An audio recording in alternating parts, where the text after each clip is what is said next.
They all came to my law school graduation, except my parents.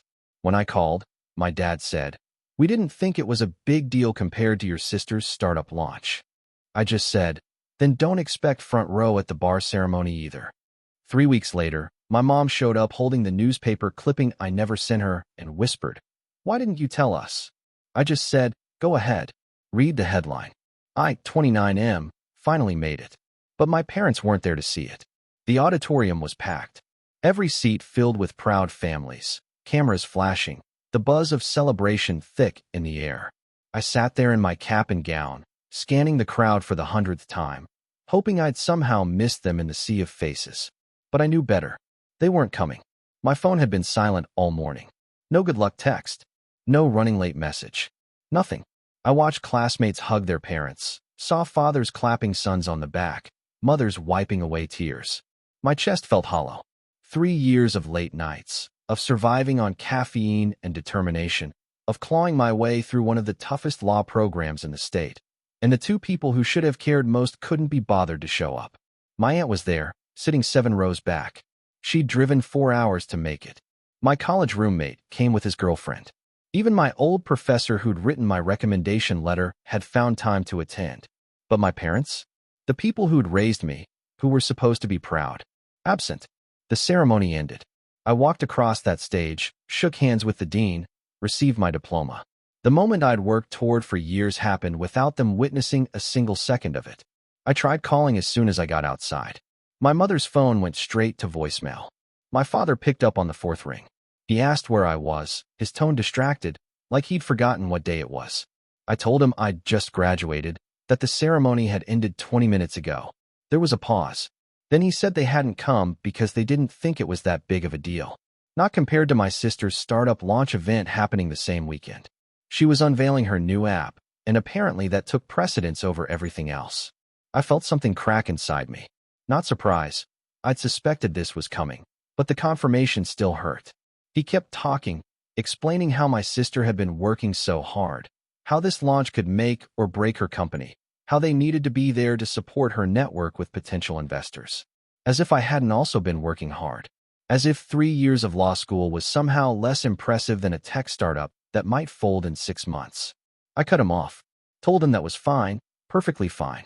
But if they couldn't make time for my graduation, they shouldn't expect front row seats at my bar ceremony either. Or any ceremony after that. Then I hung up. My aunt took me to dinner that night. She didn't say much about my parents, just squeezed my hand across the table and told me she was proud. It helped, but it didn't fill the gap. The next few weeks blurred together. I threw myself into studying for the bar exam, using the anger as fuel. Every time I wanted to quit, I remembered that empty seat where they should have been. It pushed me harder. My sister called once during that time. She wanted to know if I was upset, said our parents had mentioned I'd been cold on the phone. I asked her if she'd known they were skipping my graduation for her event. She got defensive, claimed she'd told them they should go to both, that she never asked them to choose. But her voice had that edge it always got when she was lying. We didn't talk long. I passed the bar on my first attempt, got my results on a Tuesday afternoon, and stared at the screen for a full minute before it sank in. I was officially a lawyer. The bar ceremony was scheduled for 3 weeks later. It was smaller than graduation, more intimate. A formal affair where we'd take our oaths and officially join the bar association. I sent invitations to my aunt, my roommate, a few close friends. I didn't send one to my parents. My father called 2 days after the invitations went out. He wanted to know when the ceremony was. I told him the date. He said they'd be there, that they wanted to make up for missing graduation. I asked him if my sister had anything planned that weekend. He stammered, said she didn't. I told him the ceremony was invitation only, and I hadn't put them on the list. He started to argue, but I hung up. My mother tried next. She called crying, saying I was being unfair, that they'd made a mistake, but they were still my parents. I reminded her that parents typically show up to their child's law school graduation. She said I was being cruel. I told her I was being consistent and ended the call. The bar ceremony was on a Friday. I got there early, checked in, made sure everything was in order. The venue was elegant, wood-paneled walls and brass fixtures, the kind of place that made you feel the weight of tradition. I was talking with another newly admitted lawyer when I saw movement near the entrance. My mother was walking toward me, moving quickly through the gathering crowd. She was holding something in her hands, a newspaper clipping, folded but visible. Her eyes were red, makeup smudged like she'd been crying on the drive over.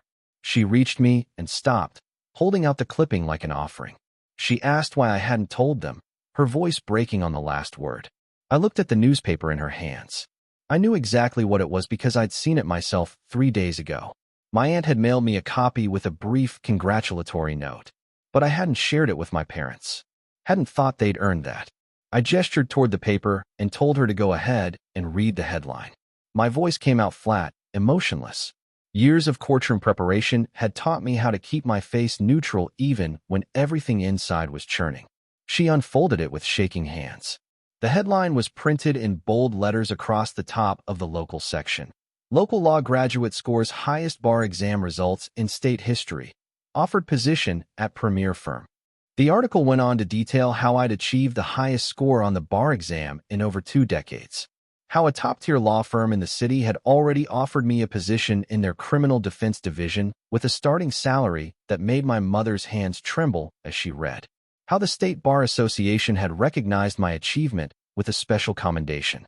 There was even a quote from my old professor calling me one of the most promising legal minds she'd seen in her 30-year career. My mother looked up at me, tears streaming down her face now. She whispered that she had no idea, that I should have told them, that they would have been there if they'd known how important it all was. I felt nothing but cold satisfaction. I told her I shouldn't have needed a newspaper headline to make them care. That maybe if they'd been at graduation, they would have heard the dean mention my class ranking during his speech. That if they'd bothered to ask about my studies even once in the past 3 years, they'd have known I was excelling. She tried to hug me. I stepped back, told her the ceremony was invitation only and security was checking names at the door. She needed to leave. My father appeared then, pushing through the crowd. He'd seen the same article. My mother must have shown it to him in the car. He started talking fast, saying how proud he was, how they'd made a terrible mistake, how he wanted to make things right. He said my sister had been asking about me, that she felt bad about everything too. I cut him off, asked him a simple question. Had he even known I was taking the bar exam last month? Or had that not been important enough to remember either? He went silent. That was answer enough. I told them both to leave. My father's face went red and he started to argue, raising his voice about respect and family. 2 security guards were already moving toward us. I'd actually warned the organizers that uninvited guests might try to attend, and they'd taken my concerns seriously. My mother grabbed my father's arm, pulling him back. She was sobbing openly now, mascara running down her cheeks. She kept saying she was sorry, that they'd fix this. I stood there watching them being escorted out, and I felt nothing but tired vindication. The ceremony was beautiful. I took my oath with a steady voice, shook hands with judges and senior partners, accepted congratulations from people who actually cared enough to show up. My aunt cried happy tears. My roommate gave an embarrassingly loud cheer when my name was called. It should have been perfect, but something felt unfinished. Update 1. The messages started immediately after. My phone buzzed constantly during the reception following the ceremony. My mother, my father, even my sister, all trying to reach me. I ignored them all and focused on celebrating with the people who'd actually supported me. The law firm I'd accepted the position with threw a small dinner for their new associates that evening. Senior partners made speeches about integrity and dedication. My new supervisor, a sharp woman in her 50s who'd made her name in high-profile criminal cases, pulled me aside afterward. She mentioned she'd heard about what happened at the ceremony, said the legal community was smaller than people thought, and word traveled fast. She told me something I'd remember. That success was the best revenge, but sustainable success required letting go of anger eventually. Not forgiveness, necessarily, but release. I thanked her and told her I'd think about it, though honestly, I wasn't ready to let anything go yet. I got home late that night to find my parents' car parked outside my apartment building. They were sitting inside it, waiting. I considered calling the police, having them removed for trespassing, but I was exhausted and just wanted the day to end. I walked up to the driver's side window. My father rolled it down. He looked older than I remembered, worn down in a way that suggested the past few weeks hadn't been easy on him either. He asked if we could talk. I told him no. He asked when we could talk. I said I'd let him know and walked away. My mother called after me, her voice desperate through the car window. She said my sister's startup had failed, that the launch event they'd prioritized over my graduation had been a disaster. Investors hadn't been impressed. The app had major technical issues. The company was folding within the month. She said it like this information should change something, like their poor judgment had been punished enough by circumstance. I stopped walking and turned back. Asked her if she understood that her current regret had nothing to do with missing my graduation and everything to do with backing the wrong horse. That if my sister's company had succeeded, they'd probably never have bothered trying to reconcile with me at all. She started to protest, but I held up my hand. Told them both that I'd spent my entire childhood watching them pour resources and attention into my sister while treating my achievements as footnotes. Every science fair I won, every academic award I received, every scholarship I earned, all of it was background noise to whatever my sister was doing.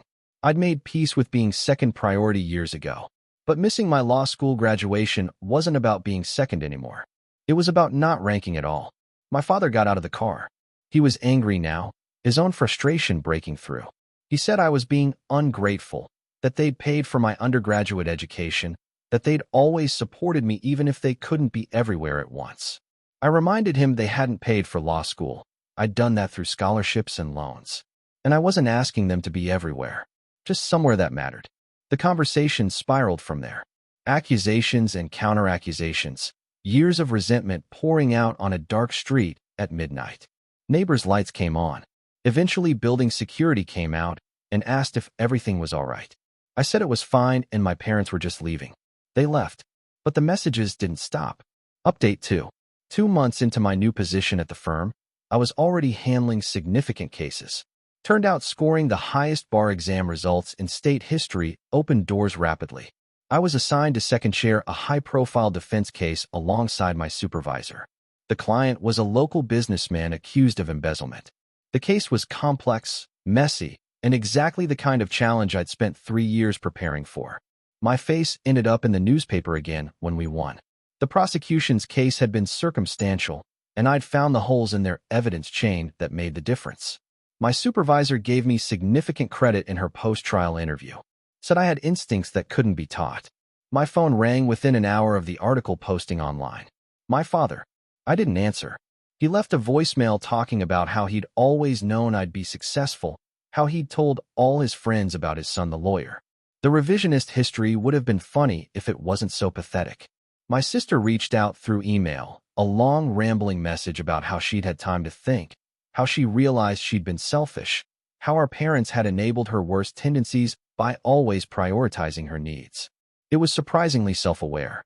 She ended by saying she didn't expect forgiveness, but wanted me to know she understood what she'd taken from me. I didn't respond to that either, though I didn't delete it. Work consumed most of my time over the next few months. I won cases, built a reputation, started getting requests from clients specifically asking for me. The firm made me a junior partner 18 months after I started. Unprecedented for someone my age. Another headline. More missed calls from my parents. My aunt invited me to Thanksgiving dinner. Said it would be just us and a few cousins, no drama. I went and had the first peaceful holiday I could remember in years. One of my cousins asked if I'd heard from my parents lately. I said I had, in the sense that they kept trying to contact me. She asked if I planned to ever respond. I told her honestly that I didn't know. Christmas came and went. I worked through most of it, taking shifts covering emergency cases so colleagues with families could have the time off. My mother sent a package to my office, the only address of mine she still had access to. Inside was a photo album she'd made, pictures from my childhood mixed with recent newspaper clippings about my career. A note tucked inside said she was proud of me and always had been. I flipped through it once and then put it in a drawer. The photos were nice, but the timeline was telling. Dozens of pictures from family vacations and holidays, but hardly any from my actual achievements. No photos from academic competitions or award ceremonies. Those events apparently hadn't warranted documentation. The Bar Association Gala was scheduled for late January. It was a major event, black tie, attended by judges and senior partners from every firm in the state. I was receiving the association's Emerging Excellence Award for my bar exam achievement and first-year case record. My supervisor told me to prepare a speech and bring guests if I wanted. I brought my aunt and my old law professor. Didn't even consider inviting my parents. The gala was elegant, held in a historic hotel downtown. I gave my speech, thanked the people who'd actually supported me, accepted my award to genuine applause. Afterward, during the reception, a distinguished older judge approached me. We talked shop for a while before he mentioned he'd read about my family situation in one of the legal blogs. Apparently, my parents' absence at my graduation had become something of a known story in legal circles after the bar ceremony incident. He told me something interesting. Said his own daughter hadn't spoken to him for 5 years after he'd missed her medical school graduation for a golf tournament. 5 years. And when they finally reconciled, it was because he'd spent that entire time proving through actions, not words, that he'd changed his priorities. He showed up to her hospital for every night shift she worked during her residency, just to have coffee with her during her breaks. Did it for months before she finally agreed to have dinner with him. The judge said some bridges burned beyond repair, but some could be rebuilt if the foundation was solid enough to begin with. He didn't tell me which category my situation fell into, just gave me something to think about. I went home that night to find another package at my door. My mother again. This time it was my law school diploma, professionally framed, with a plaque at the bottom that read, "Our greatest achievement." The note said they'd picked it up from the school months ago when I'd never collected it, had been keeping it safe until I talked to them again. I hung it in my office at home. Not because I forgave them, but because I'd earned that diploma and it deserved to be displayed. Update 3. 6 months later, my mother was diagnosed with breast cancer. My sister called to tell me. Said it was stage 2, treatable but serious. Surgery scheduled in 3 weeks. She didn't ask me to visit, just said she thought I should know. I didn't go immediately. Spent a week wrestling with my conscience and my anger, trying to figure out what I owed to someone who'd failed to show up when I needed them. My supervisor noticed I was distracted, asked if everything was okay. I told her about my mother. She asked me a simple question: would I regret not going? Not forgiving them or reconciling necessarily, but just showing up to the hospital during her surgery.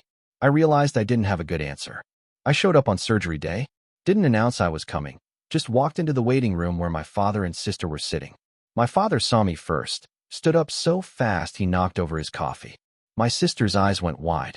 I told them I wasn't there to have a conversation or fix anything. I was there because my mother was sick and I wasn't ready to regret not being there if something went wrong. They both nodded, seemingly afraid to say anything that might make me leave. The surgery took 4 hours.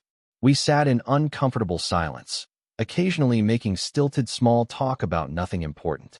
My father tried once to bring up the graduation, but I shut it down immediately. Said if he wanted me to stay, we'd keep things surface level. My mother came through the surgery fine.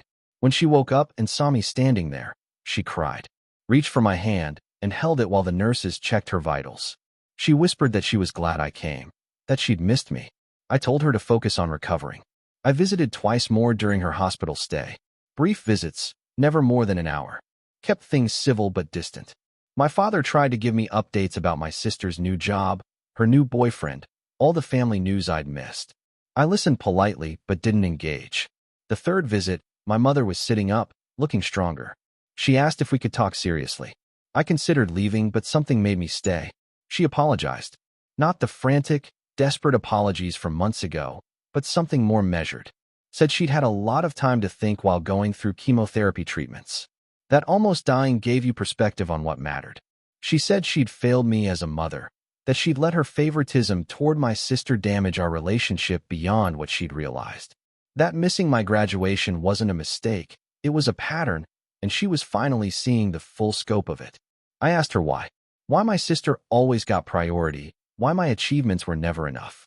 She got quiet for a long time before answering. Said my sister had always been needier, more demanding of attention, and it had been easier to give it to her than deal with the tantrums and drama. That I'd been self-sufficient and driven, and she'd mistaken that for not needing support. She'd taken my strength for granted. It wasn't a good excuse, but it was honest. I told her I appreciated the apology, but I wasn't ready to forget 3 decades of being an afterthought. She said she understood and wasn't asking me to. My father came by near the end of the visit. Said he'd been talking to a therapist about his own patterns, his own failures. Asked if I'd be willing to do family therapy at some point. I said maybe eventually, but not now. I left the hospital that day feeling strange. Not healed, not ready to forgive, but slightly less angry. The rage that had sustained me for months had dulled into something more like disappointment. My mother recovered. The cancer treatment was successful.